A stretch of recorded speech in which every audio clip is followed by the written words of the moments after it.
Yo siempre digo que acá, en estas problemáticas, no existe una sola persona que sobre para trabajar. Que absolutamente todos los que estamos aquí y los que no estamos acá, tenemos una tarea que cumplir con respecto a la explotación sexual comercial infantil. Porque todos somos responsables de que este fenómeno siga creciendo. Somos responsables cuando no denunciamos, somos responsables cuando nos quedamos callados la boca, somos responsables cuando dentro de nuestros espacios de desarrollo hay un niño que es abusado sexualmente y nos quedamos callados. Cuando nosotros estamos hablando de que se requiere de todos, estoy diciendo de todos, para romper con esas estructuras. Estamos hablando de la necesidad efectivamente de que el maestro, el periodista, el antropólogo, el sociólogo, el psicólogo, el presidente de la República o el gobernador del Estado pongan de verdad en acción esto que decimos tan bonito. Necesitamos ser somos un solo cuerpo. No podemos seguir viendo al otro como el otro. A mí no me va a pasar, dice mucha gente. El fenómeno de la trata de personas es un fenómeno que no tiene código postal. Todos podemos ser en un momento determinado sujetos de trata de personas, y me fui por otro lado donde no estaba la ponencia, pero no importa, para el caso es la misma, porque no le supe cambiar. Finalmente, por aquí iba la ponencia, en el sentido de la responsabilidad que tenemos todos como sociedad, de que no nos basta con legislar. Es cierto, es importantísima. Necesitamos homologar la legislación en este país. No podemos seguir haciendo leyesitas en cada uno de los estados como si fueran feudos aparte, ¿no?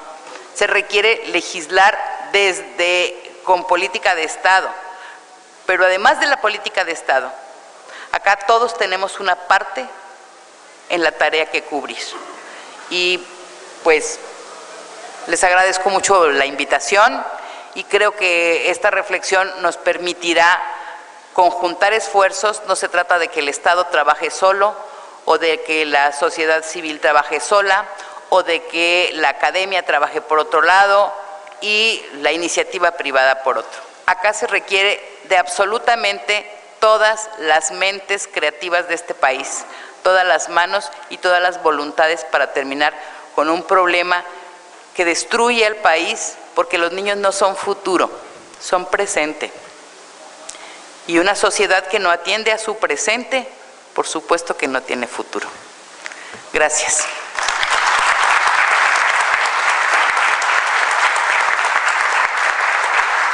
Muchísimas gracias a Mayra Rojas, que nos deja esta reflexión de sí, los medios tienen que hacer su tarea en cuanto a informar, dar seguimiento y por supuesto legislar con pasión. Esto me lleva a hablar del artículo 1 de nuestra Constitución, que es el que otorga las garantías de libertad a los seres humanos, y justamente quienes se dedican a la trata de personas es la primera garantía que violan.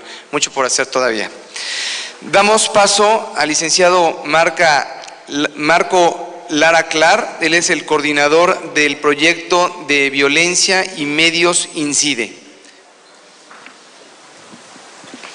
Buenas tardes. Bueno,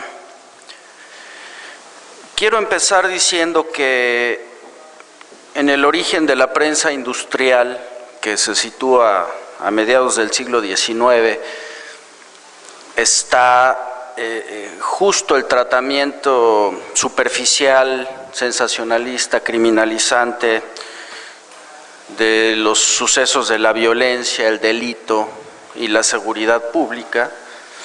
Es decir, esto no es nuevo. El problema es que en sociedades como la mexicana estamos estacionados con un atraso de siglo y medio. Los periodistas nos enojamos cuando escuchamos que alguien nos dice que nuestras prácticas y mentalidades y modelo mental tiene un siglo de atraso. Estamos haciendo periodismo del siglo XIX, de mediados del siglo XIX, y eso puede documentarse. Después digo que la perspectiva que yo les expongo está basada en un trabajo consistente dentro del proyecto de Violencia y Medios del Instituto para la Seguridad y la Democracia, y mi experiencia y la experiencia de otros periodistas en la cobertura de noticias sobre el delito, la seguridad ciudadana y la violencia. El primer problema que identificamos es que los periodistas vemos y los medios y las agendas y enfoques noticiosas, porque aquí me está preocupando de que hablan en abstracto de medios de comunicación. Creo que tenemos que empezar a hablar de medios de noticias y de que estamos hablando de una noticia en particular, de una industria en particular, que es la industria que procesa noticias, que empaqueta noticias, y no lo digo en un sentido peyorativo, sino en sentido estricto, la industria, el ramo industrial que industrializa información de interés público y propiedad de la sociedad. Decía que los periodistas y los medios, con sus enfoques y con sus agendas, lo que hacemos es tratar el problema de la trata de personas como un problema que se limita a la seguridad pública y particularmente a la nota roja. Pero eso, a mí me interesa mucho esta relación que tenemos los ciudadanos y lo siento particularmente en el caso de la sociedad civil organizada, esta relación pasional de la que no podemos deshacernos respecto de los medios y los periodistas. No es papel de los medios y los periodistas educar, puede ser una función secundaria. El papel de los medios y los periodistas es posibilitar el derecho de los ciudadanos a la información, que es un derecho muy particular, que no necesariamente tiene que ver con el derecho a la educación, aunque eventualmente formemos. También debo decir que el daño que los periodistas y los medios hacemos no se reduce a crear opinión. Los medios y los periodistas podemos generar espacios de impunidad, podemos contribuir a construir espacios donde actores criminales, que incluyen actores vinculados a las instituciones, pueden actuar en una zona de oscuridad o de opacidad. Es decir, nuestra responsabilidad va más allá de un tema de percepción y podemos construir espacios de invisibilización de actores y fenómenos delincuenciales. En ese sentido, somos una industria como periodistas y como medios que podemos favorecer y nos beneficiamos o podemos beneficiarnos de industrias delincuenciales porque las vendemos y las invisibilizamos. Ahora,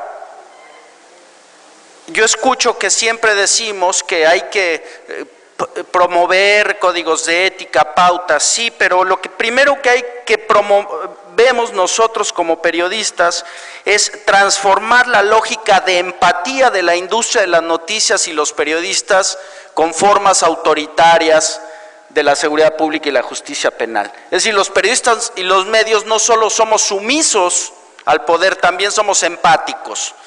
También reproducimos, por ejemplo, el discurso guerrerista de los gobernadores y del presidente de la República y de los alcaldes. Es decir, somos parte de una lógica de reforzamiento de visiones, de estas visiones autoritarias de que los fenómenos, por lo menos, tienen sobre todo una perspectiva de orden judicial o de seguridad pública y no en una perspectiva social más amplia. El desafío es cómo transformamos una industria o cómo como sociedad civil y periodistas incidimos en una industria que tiene enfoques machistas, autoritarios, criminalizantes. ¿Y cómo lo hacemos además cuando esa industria se alimenta de políticas de comunicación institucional criminalizantes, machistas y autoritarias? Es decir, es un desafío muy, muy complejo porque es una cadena de producción. Yo les pido que despojemos del debate emocional o pasional el tema de los medios y lo veamos como una sucesión de complicidades o de participaciones de actores sociales que hacen que las noticias sean como son. Aquí tenemos a los políticos tirando discurso y demás, pero esos políticos debieran empezar por democratizar sus políticas de comunicación institucional, porque sus discursos son absolutamente autoritarios, criminalizantes y reducen los problemas de trata de personas al ámbito estrictamente de comisaría. Y eso lo que hace pues es invisibilizar la dimensión social, económica, política, local, transnacional de un fenómeno tan complejo como el que estamos hablando. También sugerimos pasar del pensamiento mágico que hemos desarrollado las organizaciones de la sociedad civil y los gobiernos de atribuir todo a la ética periodística, como si estuviéramos hablando de una varita mágica donde si el reportero es ético, entonces el asunto se resuelve. El asunto es mucho más complejo. No estamos como sociedad civil construyendo estrategias para empoderar a los ciudadanos como consumidores de información noticiosa. Necesitamos construir un contrapeso de la industria de las noticias. Tenemos una sociedad totalmente desempoderada, indiferente o mediafóbica en el mejor de los casos, pero no tenemos una sociedad ni una sociedad civil organizada que haya incorporado el derecho a la información a su vida privada y a su interacción pública. Me parece que las organizaciones de la sociedad civil, y lo digo como un reproche como reportero, porque finalmente los periodistas estamos sometidos en efecto a una industria leonina. Ustedes cuando hablan aquí de los periodistas deben tomar en cuenta que un periodista que aborda el tema de la trata de personas gana un promedio de $300 al mes. Entonces ustedes podrán decir que ese periodista puede tomar decisiones, eventualmente las puede tomar, pero básicamente está sometido a una industria leonina, básicamente. Entonces hay que transitar hacia la construcción de procesos de contrapeso democrático que permitan que la industria tenga un incentivo para transformarse. No se va a transformar con acuerdos autorreferenciales, solo se va a transformar cuando los ciudadanos construyamos un espacio proactivo en la transformación de esos medios. El desafío de la sociedad civil y los periodistas es transitar hacia unos medios que dejen de reforzar visiones criminalizantes, reduccionistas, machistas y autoritarias de fenómenos que incluyen la trata de personas, que den una perspectiva de derechos y particularmente que honren su responsabilidad sirviendo a la sociedad para la consecución de su derecho a la información. Esto va a hacer que en el caso de los migrantes, las personas, las mujeres, los niños que transitan a través del territorio mexicano estén más seguras. Nosotros hemos promovido, sí pactos, sí códigos de ética, pero sobre todo mecanismos que transformen el modelo mental de las redacciones, como a través de los manuales de procesos y muchos otros instrumentos de operación editorial. No hay otra manera, pero no lo vamos a lograr si queremos seguir tratando con los medios con pinzas, como si no tuvieran una responsabilidad legal, sino sobre todo autorregulatoria.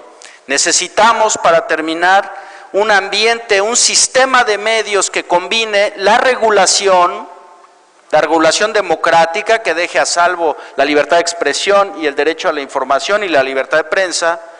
Necesitamos desarrollar instrumentos autorregulatorios que incidan en los procesos industriales de noticias, y necesitamos unas audiencias proactivas en la transformación de su sistema de medios. No hay otra forma, aunque nosotros quisiéramos pensar que con unos postulados éticos nosotros podríamos resolver un problema estructural de esa envergadura. Muchas gracias.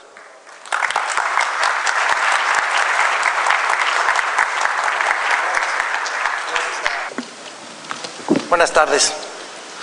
Hace 5 años, cuando a mí me invitaron a combinar mi ejercicio profesional para un programa de radio especializado en Derecho y dirigido y coordinado con puros abogados, sentíamos que los medios de comunicación rechazaban el proyecto porque veían que la sociedad civil estaba muy lejos. Se sentían en ese entonces como unitarios hacia el público en general, hacia la sociedad. Ustedes han hecho posible que la sociedad civil poco a poco se haya venido metiendo, ha dado injerencia a las opiniones de los medios, y eso ha motivado que la mayoría de los medios de comunicación ahora busquen tener programas de personal especializado para tratar temas especializados. Es de ahí de donde surge la propuesta que esta tarde traigo para que la consideremos y la valoremos, pero no antes de tratar de incursionar en el marco ético de quienes tenemos la responsabilidad de hacer un análisis del acontecer, ya sea diario, ya sea fenomenológico.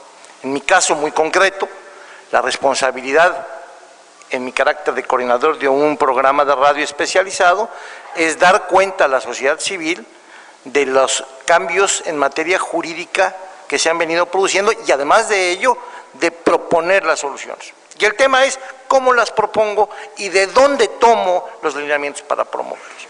La mayoría de los códigos éticos de los comunicólogos en el mundo, vigente por cierto nada más en 50 países, son muy claros en sus reglas: veracidad, objetividad, imparcialidad en lo que se diga, defensa de la libertad de información, por cierto, equilibrio muy difícil de lograr, exactitud, igualdad de trato entre las partes, no injerencia en la vida privada y la fundamental desde mi punto de vista, defensa del orden y la paz.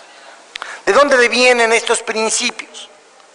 Devienen de la Conferencia de Ginebra de 1948, donde se logra la Declaración sobre los Derechos y las Obligaciones y Prácticas de la Información. Ahí se responsabiliza a todos aquellos que tienen el don de la comunicación, el don de la pluma, el don de la palabra hablada, se les responsabiliza de propiciar soluciones a los problemas económicos, sociales y humanitarios. Aquí, con estos retos de la sociedad civil, se llama la atención a los medios para cumplir con esta obligación que también hizo suya la UNESCO en 1978. Y en la Declaración México se reconocen todos y cada uno de sus principios y del cual se pone especial énfasis en la responsabilidad social del periodista. No es responsable mostrar, como lo he dicho precisamente en este estado y en otros medios, no es responsable mostrar un delincuente como un hombre triunfador, millonario,